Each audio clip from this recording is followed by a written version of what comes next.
एक एक आपने जब सोशल इंफ्रास्ट्रक्चर की बात की तो आपने रेलवेज की बात की, राइट?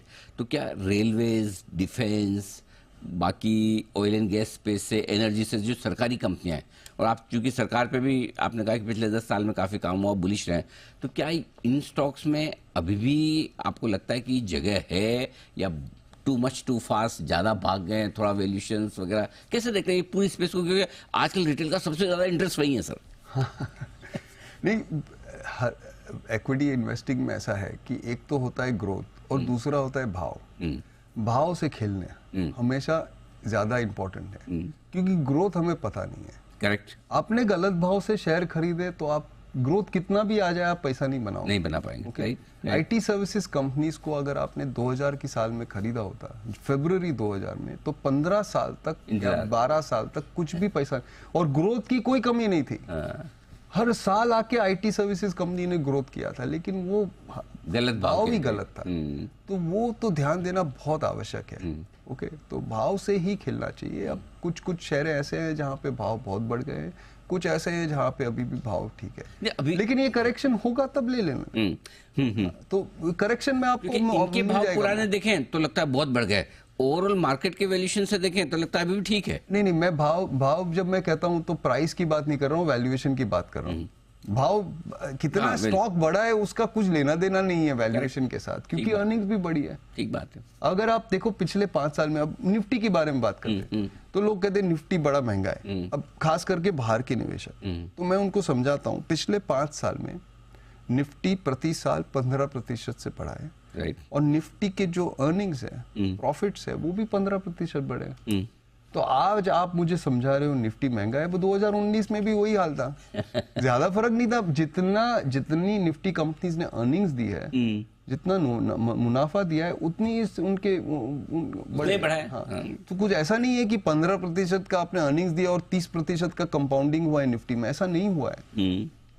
तो आई थिंक वो भाव का मतलब वैल्यूएशन है, यहाँ प्राइस नहीं है। कुछ सवाल सर मैं आपको प्योरली रिटेल इन्वेस्टर्स के पर्सपेक्टिव से पूछ रहा हूँ। जैसे अब सारा पैसा रिटेल इन्वेस्टर को मिड कैप स्मॉल कैप में लगाना है। अच्छा, फंड भी आप बोलो नहीं तुम मत लगाओ, फंड में लगाओ, तो फंड भी एप्लीकेशन वही देनी है सारे मिड कैप। आप देखिए 35,000 करोड़ आया है पिछले महीने, लेकिन ज़्यादातर पैसा सारा मिड कैप स्मॉल कैप में आ रहा है।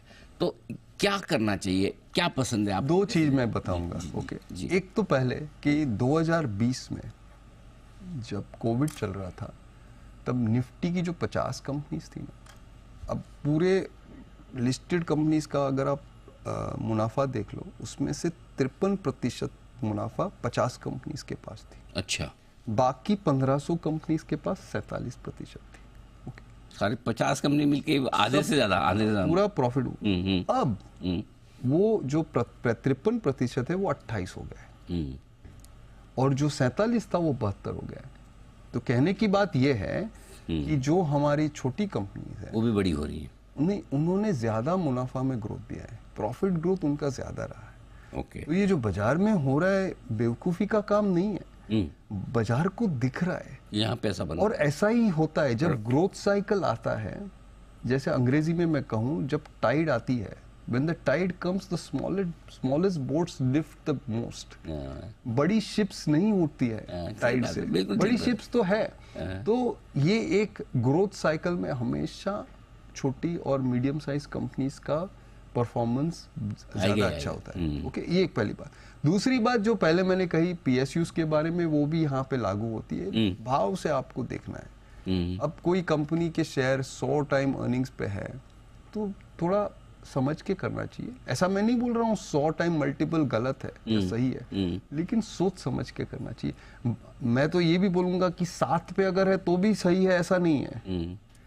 मल्टीपल के कम होने या ज्यादा होने से भाव गलत या सही नहीं होता है, वो आपको समझना पड़ेगा। फंडामेंटल्स आंख बंद करके इंडिविजुअल स्टॉक्स में इन्वेस्ट करना खतरनाक है, और इसीलिए इसमें म्यूचुअल फंड्स आपको सपोर्ट देते हैं, क्योंकि म्यूचुअल फंड लोग काम करते हैं और उस हिसाब से तो उस हिसाब से वो खरीदते हैं, तो आपको थोड़ा सा कंफर्ट आएगा उसमें। लेकिन अगर आप इंडिविजुअल शेयरों में काम कर रहे हैं तो ये समझना जरूरी है कि अगले 5 साल का जो ग्रोथ आ रहा है वो भाव में ऑलरेडी है, आ चुका है, तो फिर आप पैसा नहीं बनाओगे। और वही बात है, आईटी सर्विसेज 2000 के साल में अभी तक वहां पहुंचे नहीं है। लेकिन अगर आपको याद होगा कि 2018 जनवरी में स्मॉल और मिड कैप्स स्टॉक्स बड़ी तेजी में थे, और वहां से क्योंकि वो वैल्यूएशंस महंगे थे, 2 साल तक किसी ने कुछ पैसा नहीं बनाया।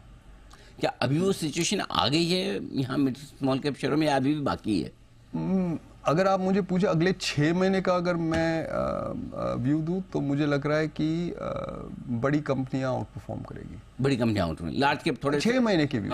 रिस्क 5 साल का व्यू अगर पकड़े तो छोटी और तो आप बोल ही रहे हैं भाई 10 साल की अगर तेजी है, स्मॉल और मिड कैप में ही ज्यादा पैसा है 5 साल की व्यू में। लेकिन अगले 6 महीने में ऐसा हो सकता है कि कोई खराब न्यूज आ जाए और उसमें स्मॉल और मिड कैप ज्यादा करेक्ट होंगे और लार्ज कैप नहीं करेक्ट होंगे, और वो आपको फिर मौका मिल जाएगा। ठीक बात है, क्योंकि आप कह रहे हैं कि अगर 10 साल की तेजी है तो नेचुरली ये जो मिड और स्मॉल कैप कंपनियां यही बड़ी बनेगी आगे फ्यूचर में।